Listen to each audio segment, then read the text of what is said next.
হরে কৃষ্ণা। 2024 পাশাঙ্কুশা একাদশী কবে পালন করতে হবে? 13ই অক্টোবর নাকি 14ই অক্টোবর? সম্মানীয় দর্শক শ্রোতা বন্ধু, একাদশী বার্তায় আপনাদের কৃষ্ণময় শুভেচ্ছা। একটি নতুন পর্বে সিংহরায় ডোরবেলের আপনাদের সকলকে স্বাগত জানাই। 2024 পাশাঙ্কুশা একাদশী, যা আশ্বিন শুক্লপক্ষিয়া একাদশী। এই একাদশী কখন এবং কবে কিভাবে পালন করবেন, পালন কখন করতে হবে, এই একাদশী ব্রত মাহাত্ম্য, এই একাদশীতে কি কি খাবেন, কোন কাজ করবেন এবং কোন কাজগুলি করবেন না, কি খাবেন না, বিস্তারিত এই পর্বে আপনাদের সামনে তুলে ধরব। পরমেশ্বর ভগবান শ্রীকৃষ্ণ ও শ্রীমতী রাধা রানীর চরণে প্রণাম জানিয়ে এই একাদশী বার্তা শুরু করছি।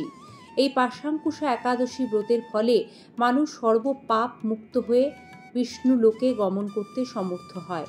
এই ব্রতচারণকারীর পিতৃকুলের 10 পুরুষ, মাতৃকুলের 10 পুরুষ উদ্ধার হয়। বালক, যুবা অথবা বৃদ্ধাবস্থায় ব্রত পালন করলে কোনো রকম কোনো দুর্গতি হয় না। অতি দুরাচার ব্যক্তিও যদি অশ্রদ্ধাভাবে এই ব্রত করে, তবে সেও সদ্গতি লাভ করতে পারবে। বিশুদ্ধ চান্দ্রপঞ্জিকা মতে 2024 পাশাঙ্কুশা একাদশী ব্রত পালন করা হবে 14ই অক্টোবর সোমবার, বাংলা 27শে আশ্বিন 1431 বঙ্গাব্দ। শ্রবণ করুন পাশাঙ্কুশা একাদশীর ব্রত মাহাত্ম্য কথা। ওম নমো ভগবতে বাসুদেবায় নমঃ। আশ্বিন শুক্লপক্ষিয়া পাশাঙ্কুশা একাদশী মাহাত্ম্য ব্রহ্ম বৈবর্ত পুরাণে বর্ণিত আছে। যুধিষ্ঠির মহারাজ বললেন, হে মধুসূদন, আশ্বিন শুক্লপক্ষের একাদশীর নাম কি? তদুত্তরে পরমেশ্বর ভগবান শ্রীকৃষ্ণ বললেন, হে রাজেন্দ্র, আশ্বিনের শুক্লপক্ষিয়া একাদশী পাশাঙ্কুশা নামে প্রসিদ্ধা। কেউ কেউ একে পাপাঙ্কুশাও বলে থাকেন। এই একাদশীতে অভীষ্ট ফল লাভের জন্য মুক্তিদাতা পদ্মনাভের পূজা করবে। শ্রীহরির নাম সংকীর্তন দ্বারা পৃথিবীর সর্বতীর্থের ফল লাভ হয়।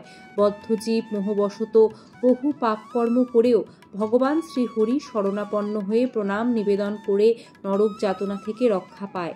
এই একাদশীর মহিমা শোনার ফলে নিদারুণ যমদণ্ড থেকে মুক্তি লাভ হয়।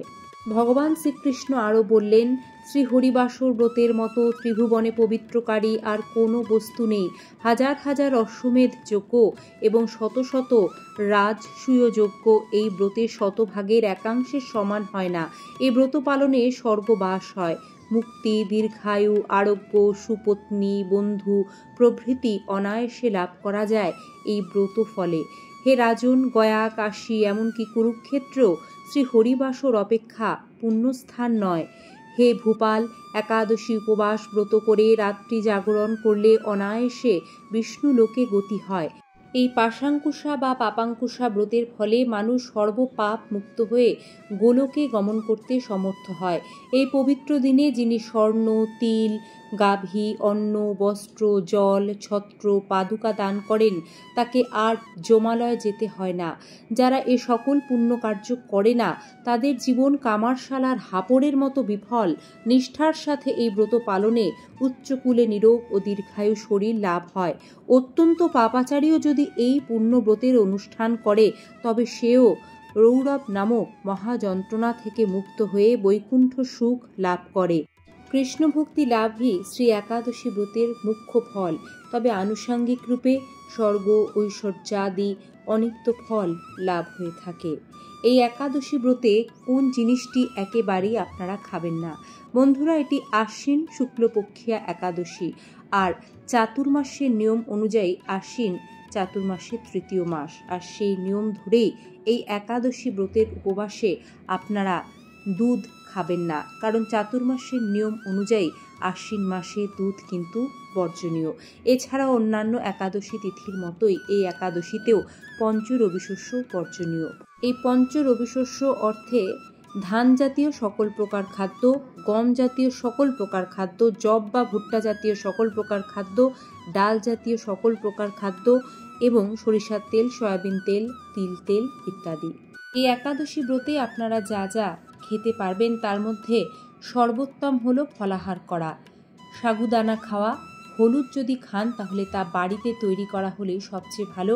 যে কোনো ব্রতবিধির ক্ষেত্রে সৈন্ধব লবণের ব্যবহার করা হয়। এছাড়াও গোল আলু, মিষ্টি আলু, বাদাম, পানি ফলের আটার পুরিও অনেকে খেয়ে থাকেন, লেবুর শরবত, এছাড়াও দুধ খাওয়া না গেলেও দুধ থেকে তৈরি মিষ্টি, ঘি, ছানা এগুলো কিন্তু খাওয়া যাবে। বন্ধুরা, একাদশী ব্রতের পূর্ণ ফল পেতে একাদশী ব্রতের পারণ আবশ্যিক। কি এই পারণ? পঞ্চরবিশস্য একাদশী তিথিতে বর্জনীয় থাকে, আর তাই বিধি অনুযায়ী একাদশীর পরের দিন নির্দিষ্ট সময়ে পঞ্চরবিশস্য ভগবানকে নিবেদন করে তাতে তুলসীপত্র দিয়ে সেই ভোগ প্রসাদ হিসেবে নিজে গ্রহণ করতে হয়। তা না হলে একাদশীর পূর্ণ ফল প্রাপ্ত হবে না। আর অবশ্যই একাদশীর আগের দিন ও পরের দিন নিরামিষ প্রসাদই গ্রহণ করতে হবে।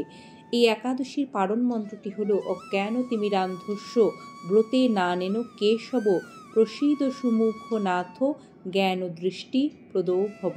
এই একাদশী ব্রত দিনে যে কাজগুলি ভুলেও করা যাবে না তা হলো ক্ষৌরকর্ম করা, অর্থাৎ চুল, দাড়ি, নখ কাটা, কোনো রকম কোনো প্রসাধনী ব্যবহার করা, অর্থাৎ সুগন্ধি কোনো সাবান, মাথায় তেল, শ্যাম্পু, গায়ে পারফিউম ইত্যাদি। একাদশী দিনে রক্তপাত যাতে না হয় সেদিকে একটু বিশেষ সতর্কতার সাথে খেয়াল রাখতে হবে। একাদশী দিনে কোনো রকম কোনো নেশা জাতীয় বস্তু কিন্তু গ্রহণ করা উচিত নয়, এতে করে একাদশী ব্রত ভঙ্গ হয়ে যায়। সম্মানীয় বন্ধুগণ, একাদশী ব্রত পালনের একমাত্র প্রকৃত উদ্দেশ্য কেবল উপবাস করা নয়, নিরন্তর ভগবান পরমেশ্বর শ্রীকৃষ্ণের নাম স্মরণ, মনন, শ্রবণ, কীর্তনের মাধ্যমে একাদশীর দিনটি অতিবাহিত করতে হয়। জগৎপালক শ্রী হরি বিষ্ণু শরণাগতি লাভ হলে আমাদের জীবনে বাধা বিপত্তি দূর হয়। একাদশীর মতো শ্রেষ্ঠ ব্রত নেই। তাই এই পাপাঙ্কুশা বা পাশাঙ্কুশা একাদশীর ব্রত মাহাত্ম্য কথাটি চাইলে সকলের মাঝে শেয়ার করে দিতে পারেন। সকলেই জানার এবং শোনার সুযোগ পায় এবং উৎসাহ পায় একাদশী ব্রত পালনে। আজকের একাদশী বার্তা এবং কৃষ্ণ কথায় এতটা সময় ধরে জুড়ে থাকার জন্য আপনাদের সকলকে আন্তরিক ধন্যবাদ জানাই এবং পরমেশ্বর ভগবান শ্রীকৃষ্ণের কাছে প্রার্থনা জানাই এই একাদশী দিনটি আপনাদের জীবনে বয়ে আনুক অখণ্ড সৌভাগ্য। শ্রী শ্রী একাদশী তিথির জয়, ভগবান বিষ্ণুর জয়, জয় শ্রীকৃষ্ণ। রাধে রাধে।